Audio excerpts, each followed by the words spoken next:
Good afternoon. Thank you so much for being here today. My name is Crawford Powell. I'm the president of Clay County Economic Development Corporation, and this is our Q2 luncheon. We're excited about today. We're excited about having Ron today as our speaker.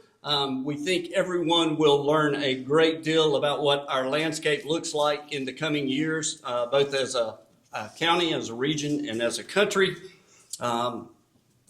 I would like to begin. It's kind of like church. You got to read out the Bible. You got to recognize elected officials. So if you're an elected official, will you please stand up and be recognized real quick?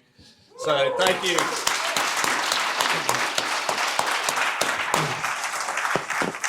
Thank you. I know your time is valuable, and I know having to attend so many events, so we appreciate you making this a priority for you. Also, at this time, I'd like to recognize if you're with the county, if you're with any of the cities as part of the staff or their organization, please stand and be recognized.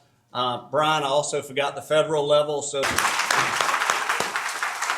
again, we appreciate the city and county officials for taking the time to be here today. And last but not least, in recognition, we would like to say thank you to my board. So if you're part of the Clay Economic Development Board, if you will stand and be recognized also.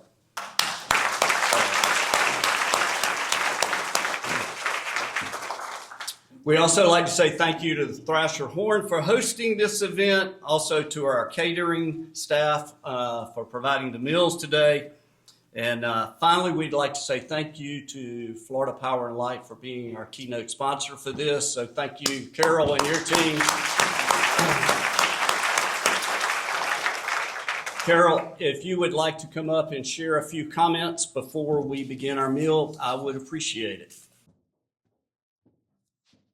It is an extraordinary pleasure to be here, and I promise I won't take all of those few minutes, but I did want to share a special celebration that FPL is undergoing this year. It's our centennial. So we've been powering Florida for over 100 years. We began in 1925 with a collection of 58 communities and about 76,000 customers.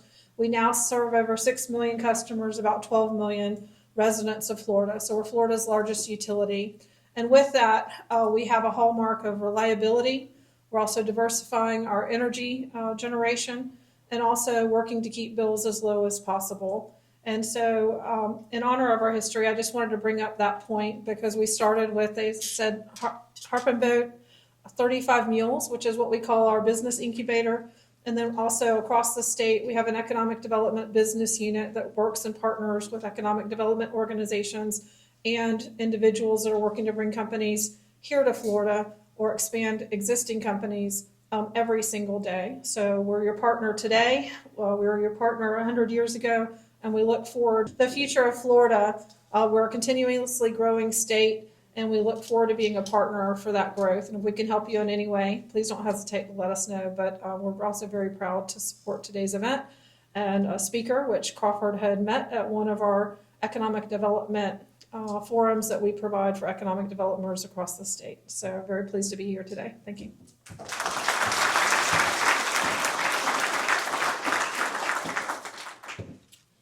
Carol, thank you so much for what you and the FPL team do to support not only Clay County, but also economic development across the state. So thank you so much for your engagement in economic development. At this time, I would like everyone, if you will rise, we will have a blessing, and then we will have the Pledge of Allegiance. So please join me in the blessing. Father, we just thank you for this day. We thank you for these people that, Lord God, you brought together, Father, that are involved and invested and looking forward to see the growth and prosperity of Clay County. Lord God, I thank you for each of them, for what they bring to the table, Lord God, for their investment in this community, Father.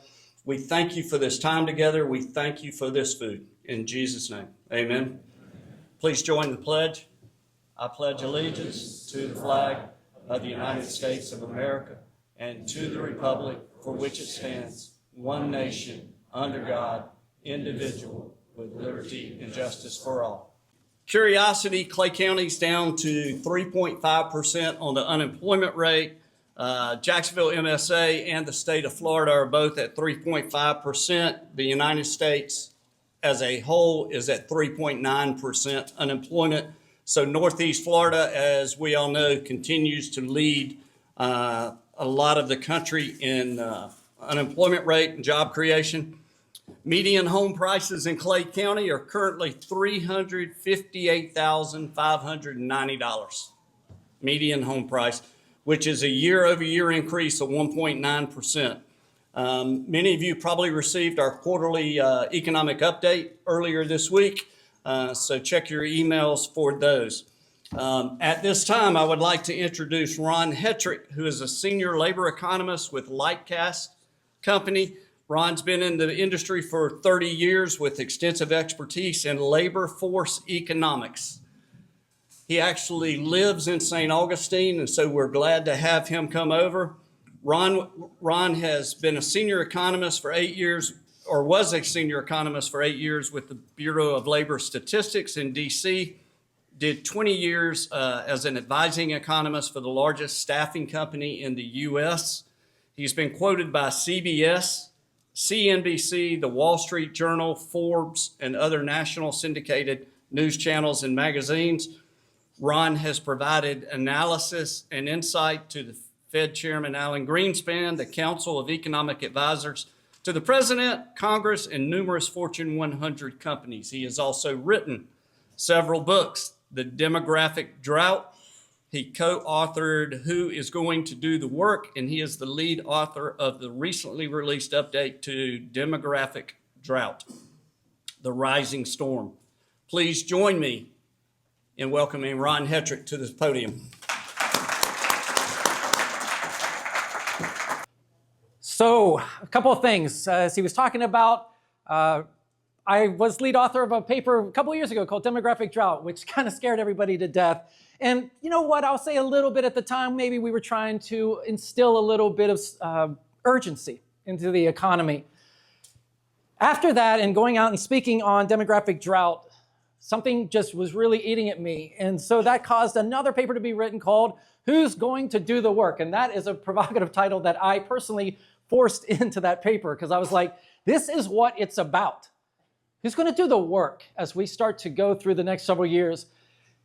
We got back, we started looking at everything. We're like, the world's really been changing since 21. Obviously, it's time to update drought. That is the Rising Storm. So Rising Storm just won something called a Stevie Award, which I've never heard of, but apparently it's the most prestigious honor you can get when you do corporate research. So that's kind of a nice thing. And if you haven't noticed and you don't know me, I've been on everything. You may have even seen me on TV and you just don't know that you saw me.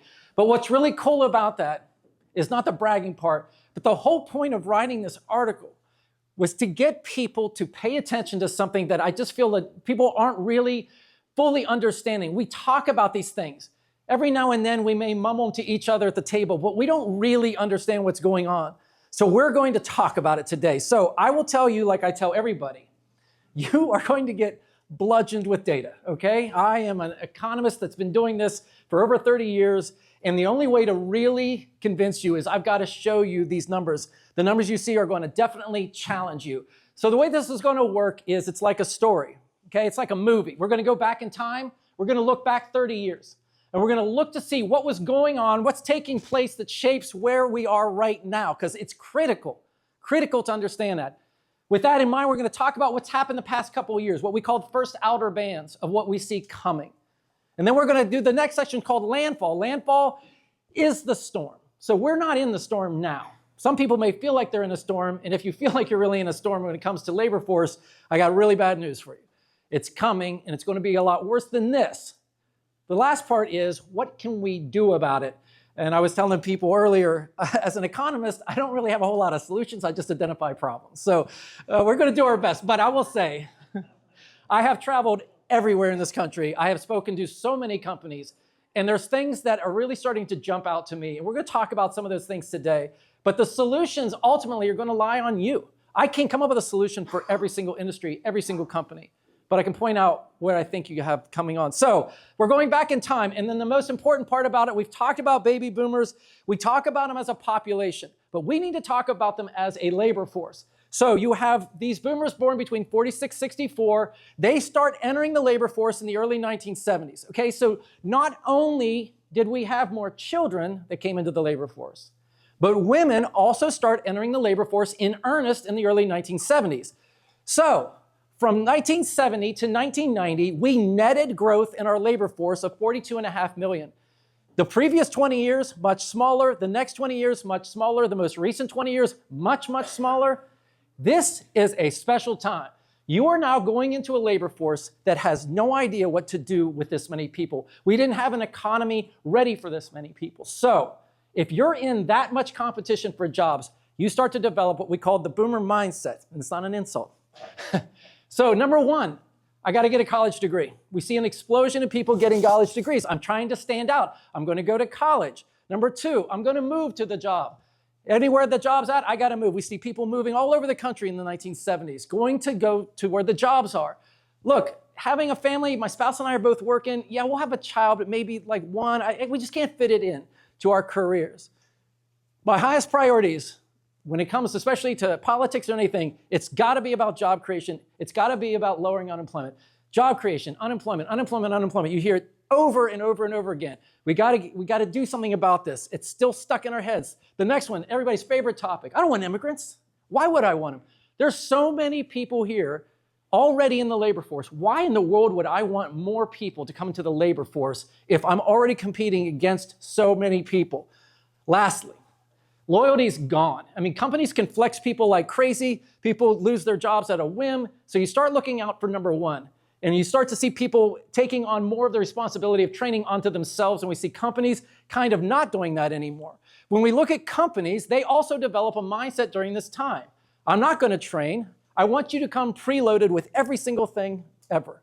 I'm going to create the most ridiculous job description you've ever seen, and I'm going to put an ATS in place that makes you check all of the boxes before I even look at you. I don't want people in front of me. I got to keep the people away. Too many people.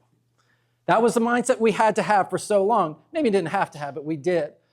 And lastly, look, times are good. We hire a lot. Times are bad. We lay off a lot. Very, very common to flex your workforce. I worked in the temp staffing industry for 20 years, and that industry thrives on uncertainty and the ability of people to flex their labor force. If you don't know, temp staffing is the worst performing industry in this country for the past 4 years. It is getting destroyed. Why? Because people don't flex their labor forces anymore like they used to. All right, so we have this huge driven boomer labor force, all of this mindset, and now we have what we call, as everybody knows, the silver tsunami, okay? This is, right here looking at here, is the number of people in the US population above the age of 55. You see something kind of change here a little bit? All of those people, it's like a tsunami. And when it's in the ocean, you don't notice it. We didn't think about the housing explosion in the 70s because of this. The stock market explosion of the 80s because of this population. Now you feel it because now the wave's coming in. So, in case you didn't understand or didn't know this, boomers are now the fourth largest part of our labor force. They're actually below Gen Z. Gen Z passed up the boomers. More Gen Zs in the labor force than boomers. However, their mindset is still so pervasive in everything that we do, even though they're a much, much smaller number. So with this in mind, with this background in mind, let's talk about what's happened the past couple of years, what we call the first outer band. So during COVID, we had a bunch of people drop out of the labor force, okay? Labor force participation rate. Percentage of people in your population that are either working or looking to work, okay? Took a big hit, started to come back, and now it's stuck. Actually, it's been stuck now for a while, okay? Now, when we look at this as a percentage, you kind of go numb. So let's just turn that into a number, 5 million. It pretty much overnight, 5 million people left the labor force, okay? They didn't die, just in case you're wondering. They left the labor force. They're no longer looking to work, okay? We thought that this was pretty much a lot of people all around. No, it really wasn't. 80% of those people that left were over the age of 55. That's their labor force participation rate. I don't know if you remember, but a lot of people thought, well, people are retiring earlier. And as soon as inflation kicks in, as soon as times get tough, they're all going to come back. Not even remotely true. These people that you see, 55 and older, that left were primarily over 65. We didn't see a whole lot of exits coming from the 55 group. There weren't a whole lot of early retirees. We had a lot of people who were just kind of hanging out in the labor force who were just like, you know what? Enough's enough. I'm going to go ahead and go. So this is what happened during this time. When you look at this from a modeling perspective, we go back to 2019, we actually have 3 million more people retired now than they modeled back in 2019. So this is definitely a pull from the future. And here is where the problem starts. And this is why we wrote Rising Storm. When you retire, you go from being somebody who both produces and consumes a good or service to just a consumer. And we're going to grow our consumers at a rate of 4 times what we're growing our producers going forward to 2032. When you go back in time, back in the 50s, we had 6 people working for every person who was out of the labor force. Now we've worked our way under 3. So we have a dilemma that's coming as like an undercurrent of all of this, which is where this really starts to become an issue. And that is a combination of things. Number one, prime-age men have been dropping out of the labor force. Even this increase that you're seeing isn't what you think it is. That's our first issue. Why are they out? Where are they going? Well, we got 2.7 million out due to addiction. 1 in 4 of our overdose deaths were to men who had been working in construction. It's a very targeted part of our labor force that addiction takes out. Second, we have 1.4 million men incarcerated. And I know there's a lot of men in this room. I'm not calling anybody out, but just know that 1 in 10 men will have served time behind bars at least once in their lifetime. I'm not looking at anybody. I just know I'm not one of them. That's 1 down. I got 9 more to go. All right. So this is what's so crazy about it. My entire life being a labor economist, we used to look at like laborers were the easiest to get. That's what you kind of said. Anytime an economy wasn't doing well or anything, laborers were being the ones who were most affected. However, our unemployment rate nationally for laborers is around 4.2%. That is hovering at all-time historical lows. So we're missing all of these men. The kind of jobs that they would typically fill actually are, there are very few of them out there. Then we have this issue here. What you're seeing here in those percentages is the percentage of those jobs that are filled by men, okay? So in this country, 98% of our plumbers are men. 98% of our auto technicians are men. My wife told me when I was leaving the house today, she goes, you remember meeting this girl a couple weeks ago? I'm like, yeah. She goes, you know she's going to become an auto mechanic. I said, she is one of 2%. That is an incredible thing. That's amazing, so astounding. You can kind of go down through here, but this is a problem.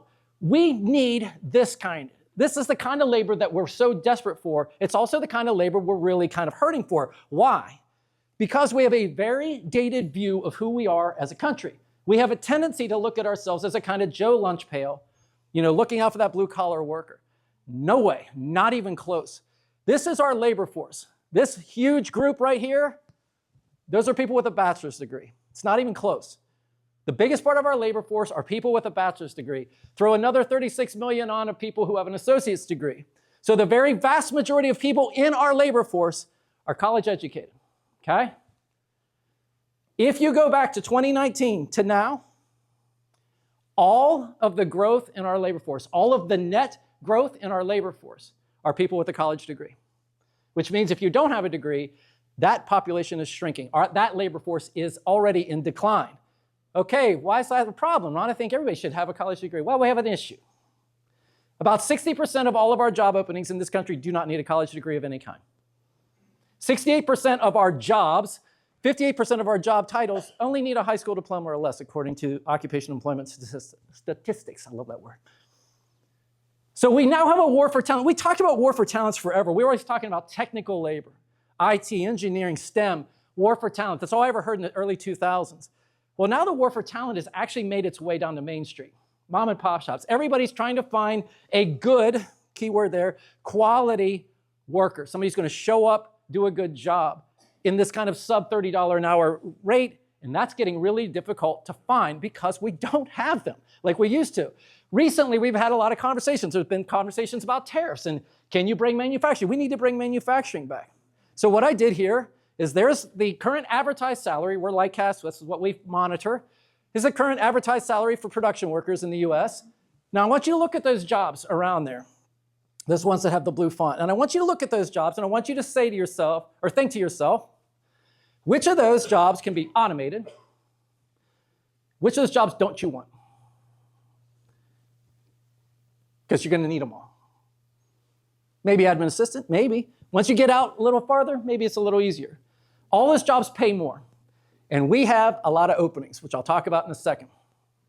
So not only do we have this issue, but we are facing a lot of retirements from people who are the ones who mostly had the high school diplomas or older workers. A lot of them are retiring. So we have home health aides, which is just going to become a major problem in this country. Laborers, once again, up there. Cleaning workers. We have to go down to registered nurses before we get like a clean college degree job. Everything else that's kind of not degreed is what we're going to be seeing a lot of people retiring from in the next couple years. If we look right now in this country, the top 10 most posted jobs in the US right now. Number one, it's not even close, and this is everywhere I go, nurses. We're definitely looking for nurses. We have definitely a need there. It's pretty universal. Second thing, we have to go all the way down to number 7 before we see another degree job, and that's software developers. What the country wants is to be taken care of. We have to provide services for our citizens. This is a critical aspect of how societies survive. So, what are we graduating? Well, 1 out of every 5 of our college graduates is getting a degree in business management, finance, or marketing. Number 2 is nursing. At no point in this presentation, in Rising Storm, or anything, will you ever hear me say, we have a need for business majors. And no offense to anybody who has a business degree. I have an economics degree. This just came out last week. SHRM study saying, of all the jobs out there that are going to probably be displaced by AI, business and finance sits right in the heart. 20% is what they're projecting. So we are creating a supply where there's not demand. And that's what we're probably doing. When they interviewed college students and asked them, what major do you think is going to lead to success? 1 out of 5 said finance is the one that's going to lead to the most success. Number 4 was business. All right, so let's talk a little bit. This was just mentioned by Crawford, and I want to kind of talk to these things. And my data is probably that's going to sound a little bit different. I grabbed it a couple days ago. Okay, number 1, Florida. Now, I want you to remember what I said earlier. That blue line is population. The red line is labor force, okay? You need them growing together. You can't just add population. Somebody has to take care of the population. And in the past year or so, we are not seeing that labor force going up anymore, but we are seeing population still going up. So since end of 23, we've seen the working age population going up by 452,000, the labor force 86,000, and that's because of this. Remember earlier I said labor force participation rate, the percentage of your population that's working or looking to work. And this is Florida, and that's terrible. It's one of the lowest in the country. This is a haunting thing to look at. In case you wonder, if I took this graph back to the beginning of time, it's never going to come close to being what it is right now. Take out the pandemic. You've never seen anything like this. We have to be very careful in this state. You can't just bring in people. We have to be thinking infrastructure. How are we going to take care of this population? They will have needs. What are we going to do? He mentioned 3.5. These are the numbers I have right now. 3.7 for Florida unemployment rate, 3.6 for Clay County, nationwide's 4.2. We are below that number. You did grow your labor force in Clay County over the past year. You have had much lower unemployment rates than what you have right now. You actually are doing better than you have been. Right now, if we look at the state of Florida, you have 410,000 people who are unemployed. But a very interesting stat that is it's incredibly unique to the state.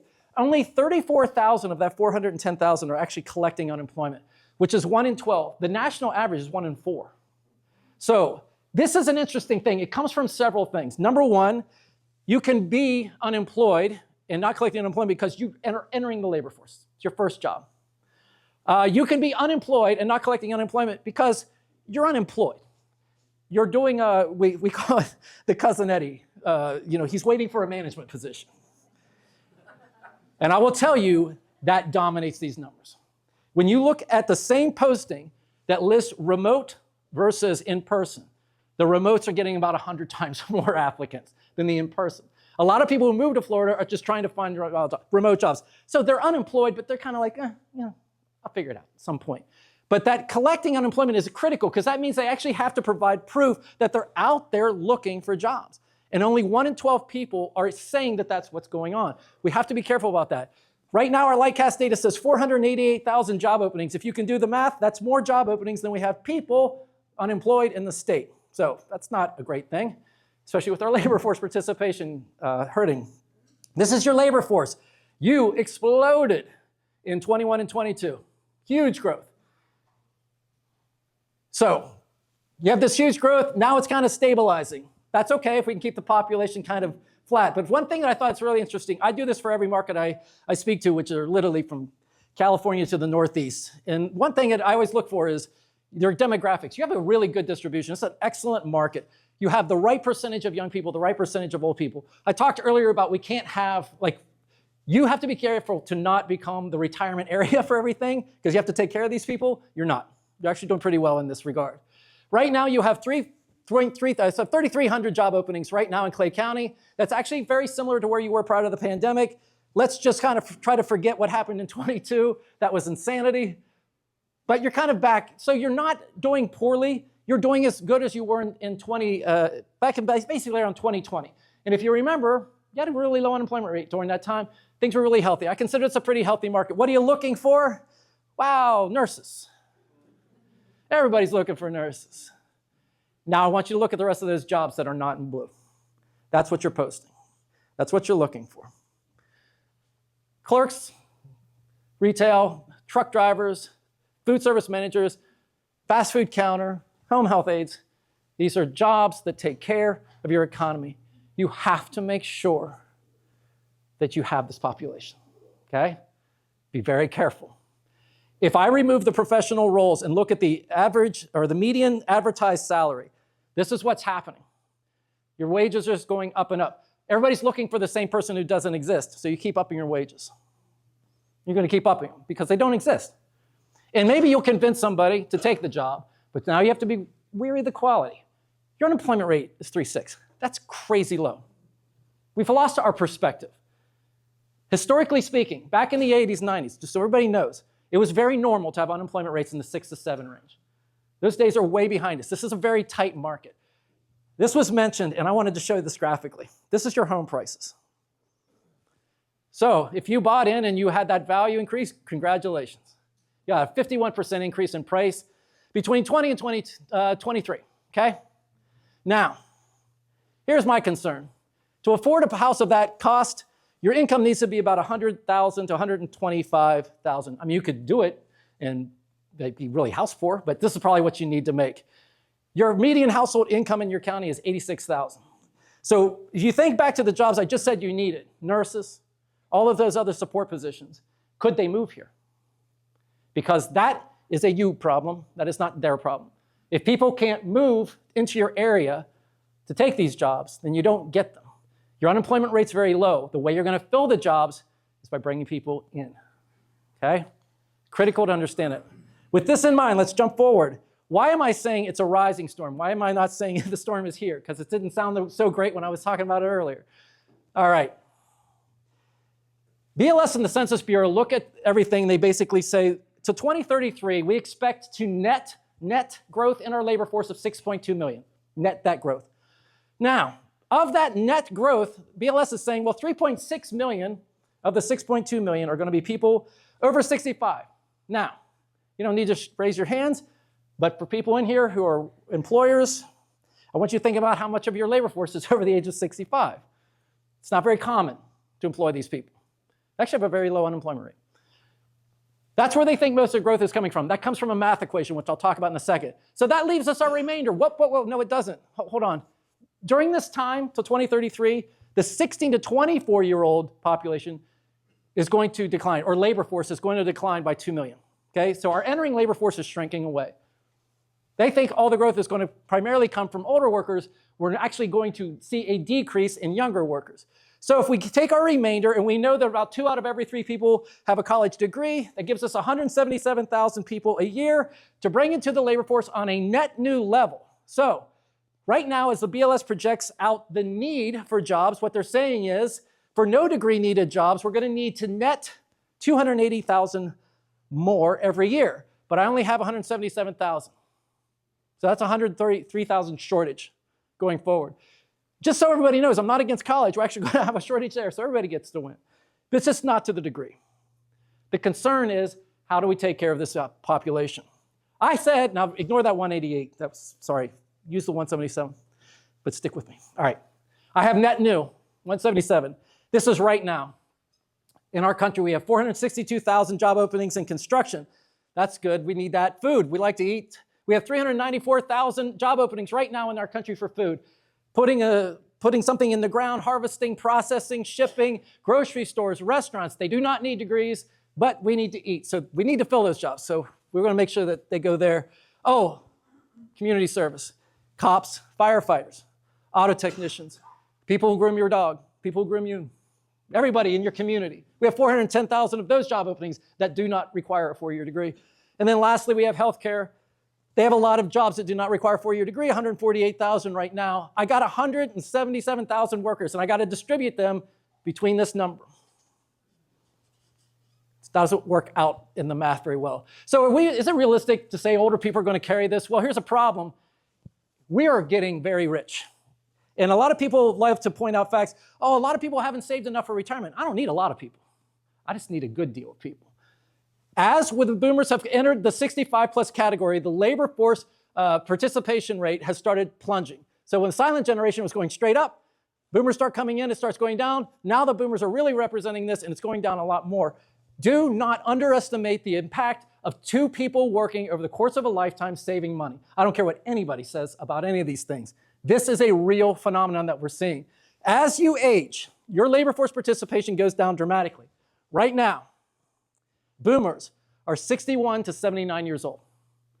So they're already pushing up on those higher ages. As you enter these age categories, your labor force participation drops dramatically.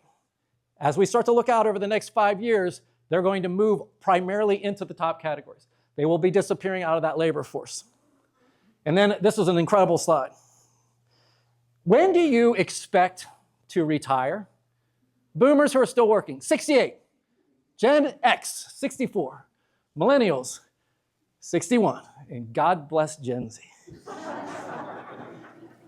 57, they just started. They're just there. I'm already have my exit plan. I'm out of here. This is a really important slide. We had a belief. It was a belief that everyone bought into. That was if we make work easier, if we're no longer doing farming or really hard jobs where people's bodies break down, if it's just an office job, you're going to work forever. Boomers love to work, right? They were the yuppies of the 80s. They worked 80-hour work weeks. No evidence bears the fact that people work longer. And don't believe any article that tells you otherwise. The average person in the US says they're going to retire at 66. The average person in the US actually retires at 61. A lot of those are health reasons, taking care of people. Who knows? There's all kinds of things that go into it. But do not believe the lie that people are working a lot longer. We can always find anecdotes. There are probably people in this room that fit this. But do not buy that. We cannot rely on everybody working until they're much, much older. So if we just do a simple math equation, say everybody who turns 65, they leave the labor force. Everybody who turns 16, you're going to enter the labor force. I'm going to shoot that to pieces in a second. Then the math goes upside down in 2027.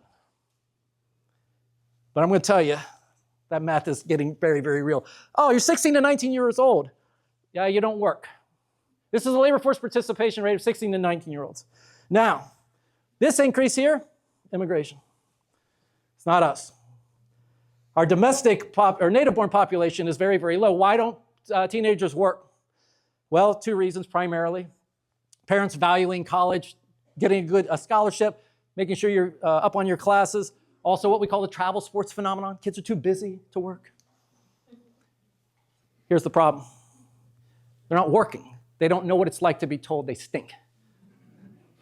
You got to stay late. This is terrible. Do this again. Their abilities, once they get in the labor force, are very stunted. 49% of hiring managers said they would never hire a Gen Z because they felt they were too entitled. One of the big reasons for that is they didn't work. This is a problem. We've got to get teens working. We've got to figure this thing out. And I've got some really bad news for you. So this is the cliff. If you have spoken to anybody in a university, they see this coming. This is your percentage change year over year of high school graduates in the US. And this is the last good year. After this year, they disappear. Why? 2008 was our last good year. 2008 was the year before the housing bust. We were still having babies. Not a lot. We're doing it.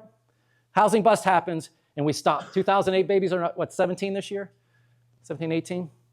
It drops off of a cliff. So as we get to this point, you're already hearing of small universities planning their exit path, closing down, consolidating, because they know the numbers are simply not going to be there. So this becomes a bigger fight. The more desperate education gets to fill their classes, the more vicious this becomes. Who's going to do our work? These are the top 7 projected job growth jobs. Job growth jobs? That was not stated well. But the jobs we expect to grow the most to 2033. Home health aide's number 1. I speak to healthcare all the time. It's nonstop. It drives me insane. They're scared to death because we know we can't take care of people in the hospital. It's just not practical. We got to get them into the home. Well, to get them into a home, you have to have somebody who goes to the house. Okay? So that's our number 1 job, and it's something we're really struggling to fill. Software developers, that's cool. Cooks, that's interesting. Fast food, boy, yeah, we're back in those things. Then we have, it's cool, we actually do have financial managers. I don't buy that. This was done right before the AI kind of exploded out on the scene. But we got to be careful about those parts. So I've talked a lot about men. Let's talk about women for a second. Let's talk about everybody's favorite subject, immigration, and then automation. Number 1, women. Why haven't I talked about women a whole lot? Well, if you look at the top 100 jobs that women work in, that they have the greatest percentage of the labor force for that job, 36 require a college degree. For men, it's 0. So we don't really think that that's necessarily going to do this because women out-earn men at every level of college attainment, okay? There's a lot of people going to college. You know, if you're 20 to 24 years old, you have a higher unemployment rate if you went to college than if you didn't. It's a lot, graduating a lot of people. Immigration, I knew nothing about immigration a couple years ago. Somehow I've become like the face of immigration, whether I liked it or not. Okay, first things first. Just so you know, in 2032, 2033, the native-born population for the US is going to begin its inversion, okay? We will start our population decline of native-born population. All of the growth of our labor force after 2032 will be through immigration. To the degree of which we have it is a question mark. But you have to understand, if the population inverts in 2033, 2032, then we know the labor force has to invert much earlier, which is why we keep talking about it's inverting. All of the net increase in our labor force, all of it, since 2019, has been through foreign-born workers. All of it. We have not seen any meaningful growth in our native-born labor force in the past 5 years. Here's a crazy stat. Back in 1995, foreign-born prime-age men, since 1995 have grown, their labor force has grown by 7.5 million. US-born prime-age men, labor force has declined by 2 million. They used to be 1 in 10 of our workers in those jobs, now they're 1 in 4. 61% of drywall installers, 60% of plasters, immigrants, that's just a did you know thing, kind of cool. We have a really dated view of immigration, and we got to stop it. Why did this happen? We're kind of aware of this now. We had a pretty big surge in 22 and 23. Now, I'm one of those people who's been in the press many times saying, I believe this was all done with a wink. We had a big problem. We had a huge hole in our labor force, so we kind of solved the problem. But if you want to do this legally, we got a problem. 4 million people are in the waiting list. They're processing visa claims from 7 years ago. It's really difficult. We've got to fix this system. I was actually with Trump's chief labor economist last week, Julia, and we've got great friends. I have her number in my pocket here. I can text her right now if you want to say anything to her. And we talked about this, and everybody goes, I know. But no one wants to do anything. And it's really, really frustrating. It's a strategic asset. It's not a political problem. Our dependency has grown dramatically. So this is construction. Used to be 23% of their labor force was foreign-born. Now it's 29%. You can see for most industries. See, they came in and we took them, but your dependency grows on them, especially in these jobs that don't require 4-year degrees. We've kind of become dependent on it. There are 3 industries that have not seen any increase in their native-born labor force, but only in their foreign-born. If we use these numbers, understand the numbers are going to be smaller, so you're going to get bigger percents. But what I just want you to see across the board, our utilization, our need for foreign-born workers is very, very strong. We didn't have children. This is what kind of happens. If Florida, this is how we work out. This is kind of crazy. 27.4% of our labor force are immigrants. That's crazy. Top country of origin is Cuba. Top industries, agriculture. 1 out of every 2 of our agriculture workers in the state of Florida is foreign-born. Way more than 1 out of 3 of our construction workers, more than 1 out of 3 of our warehouse workers, transportation. The percentage of this group that's undocumented, 6.7. We also have refugees. We get a lot from Venezuela, which I think just lost its status, and Syria. I am not an immigration activist. I don't want you to even think that. What I'm saying is we got to figure out how work's going to get done. We have to think about these things. If we want to maintain the level of service on our population going forward, you would have to have 3.5 times more immigrants every year than we're doing right now. I don't think it's going to happen. Brings us to AI. AI is going to take over everybody's jobs, right? This guy put an article out yesterday. He's like, we're going to have 10 to 20% unemployment because AI is going to take everybody's jobs. It is such a naive viewpoint from somebody who sits in Silicon Valley and doesn't look at the world around them. When we look at the jobs AI is going to take, what they think it's going to take. Management analysts, financial managers, accountants, psychologists, that's weird, purchasing managers. When we see people who say AI in the job descriptions really coin towards the tech industry, their world is going to get disrupted, but the world is not. 48% of our employment in this country, 44% of employment in this country are by establishments that only have like 5 people or less, mom and pop shops. They're not going down this route. We have a very unbelievably naive view of the way this country works. People in the tech world think everything's tech, and it's not. It's actually already a small industry. Here's where everybody's getting it wrong, and I can't stand it. I love this graph. It's my favorite one. I'm going to explain it. So we are in a rush, AI. And we're going to tell ourselves, because we're dumping billions into it, even though OpenAI lost $5 billion last year, and Meta said they just lost $5 billion last year. They've dumped $60 billion into AI and haven't made a single dollar. Neither has OpenAI. Now, we tell ourselves, companies are doing this. When will AI improve how customers engage with business? Business leaders, 50%. Now. Right now, it's awesome. Everybody loves it. Customers, 33%. Never. Now, that's a small one. In order to justify our expenses, we're going to tell everybody it's better. But don't distance yourself from your customers. That's a bad use of AI. AI has roles. It can do certain things. But when you use it to replace your interactions with your clients, they hate it.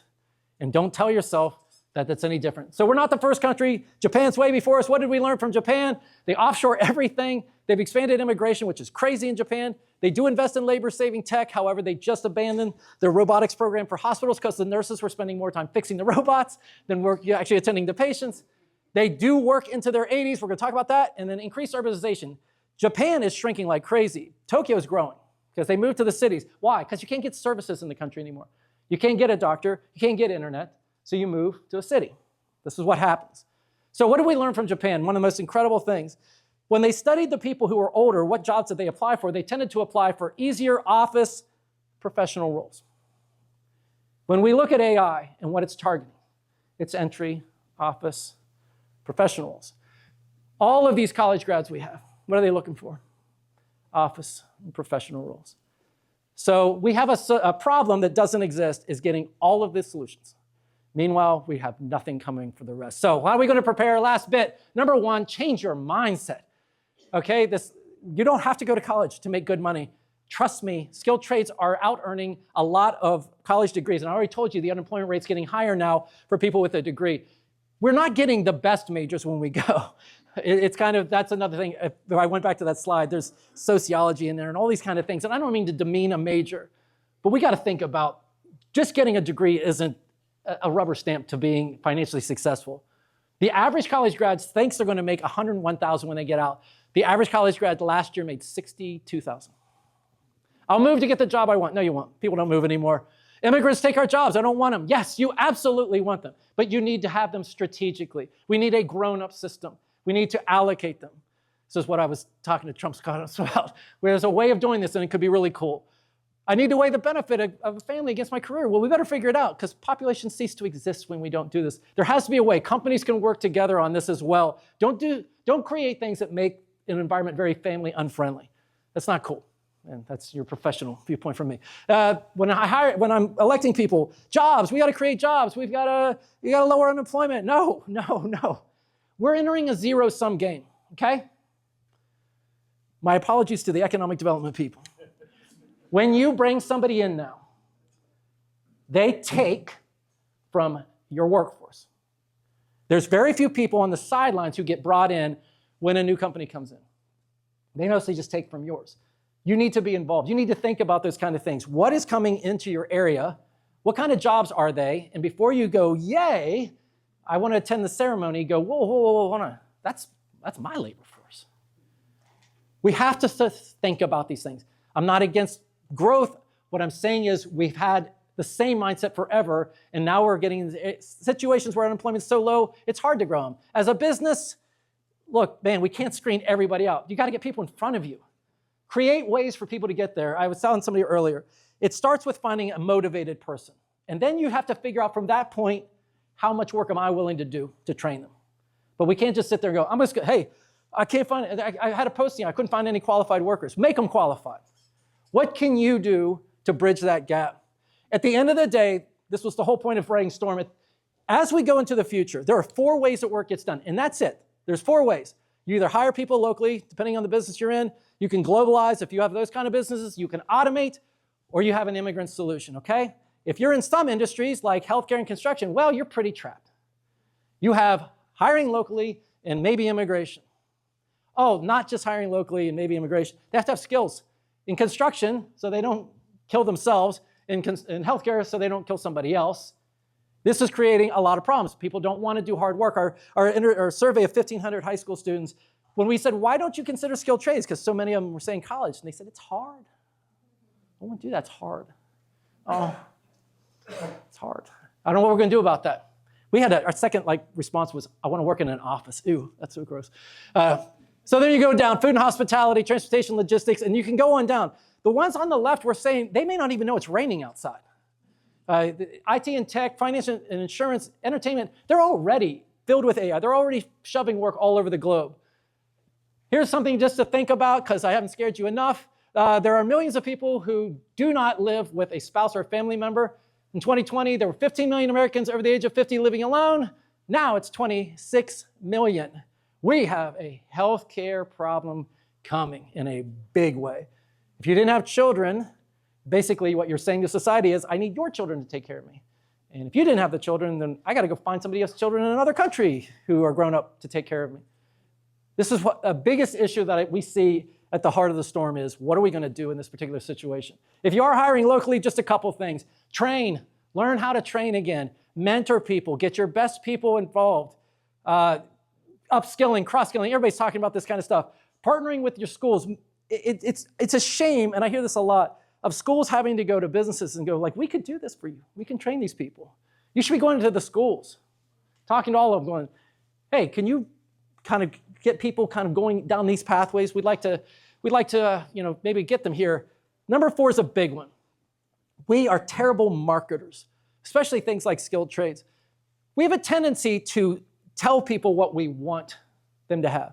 Here's the qualifications I need you to have, without ever telling them what's the job doing? Is it cool? Is it awesome? Would I want to do this? The companies that are really killing it, the big companies, message themselves. The smaller the businesses, the more they message the work. And it's not attractive. You got to figure out how to message what you're doing. Another thing you can do is don't post. Everybody's asking for people with experience, right? 2 to 7, 2 to 9 years. 80% of postings are asking for 2 to 9 years experience. Only 1 in 10 postings is entry level. And they fear with AI that's going to wipe out most of the entry level market. Well, how do you think you build a labor force? If you're not hiring entry level, how do you expect to grow? It becomes a rental market. Why would you hire entry level? You can get them cheaper. You can align your culture. It's a lower financial risk because you didn't spend that much. Less of a chance you're going to pay them more than you're paying your incumbent workers. If you're not hiring older workers, a lot of people are like, well, they're not going to be here that long. Well, the average person's on a job for 3.9 years. Who cares? Apprenticeship's big. I'm going to skip through this. Lastly, I was talking about the messaging. Gen Z, what do they say they want in a job? Well, better work-life balance. We get that. I hear that all the time. I want to make a difference before I make more money. The mission or purpose of my company makes me feel my job's important. It's a sense of purpose. I want to know what's expected of me. I'd like to start my own business. Hey, congrats, Gen Z, you just described skilled trades. That's not what they were thinking, but that's what they described. We're just not messaging it very quickly. Getting towards the end here, nurses, why do nurses stay on a job? Or sorry, why do they leave? Well, they're retiring, we know that. They're burning out, not enough. Why do they stay? This is a lesson for everybody. Because they believe they're doing something worthwhile. Let everybody know they're doing something worthwhile. Know what you're doing that's worthwhile. And if you can't illustrate that, you should think about that. At the end of the day, what does it mean? We got to see this in the outer band. This is what it means. I am not saying, and I'm not here to tell anybody, you're all going to die. We're all going to starve to death. It's not the point. You're going to be inconvenienced. It's inconvenient. You won't have everything open. You won't be able to get a bed at a hospital. You won't be able to get certain things. But I don't want you to mistake what I'm saying is Ron's calling for the end of the earth. No, I'm not. I'm not doing that at all. I'm saying we've got to get used to doing this. We are used to living in a society that says you did 5% this year, do 10% next year. And I'm telling you, that's not even going to be possible in a couple of years. Before you die, you actually get older. Older populations spend 33% less when you're over 65 than you did when you were 55. All of what's happening in our country is changing. Make sure you're just aware of that. I'm Ron Hetrick. Thank you so much for your time. I greatly appreciate it.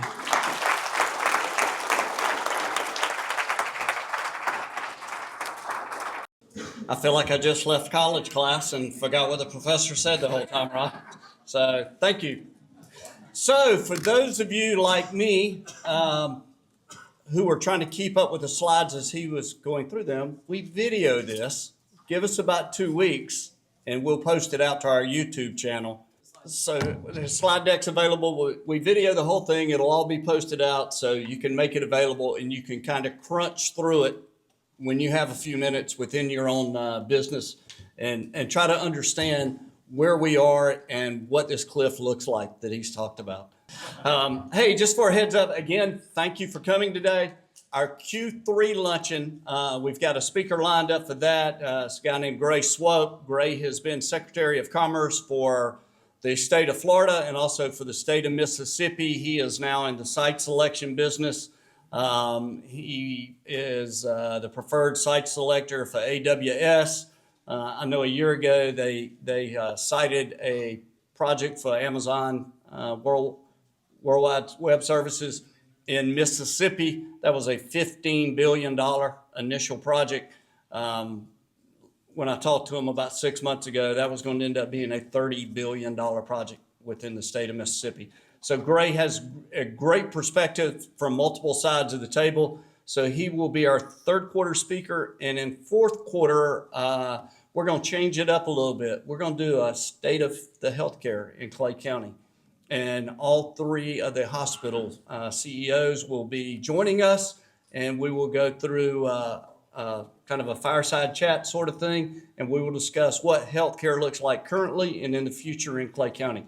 So check your emails. We're excited about those. And again, thank you for coming today. Hope you have a great afternoon and a great summer. You're dismissed.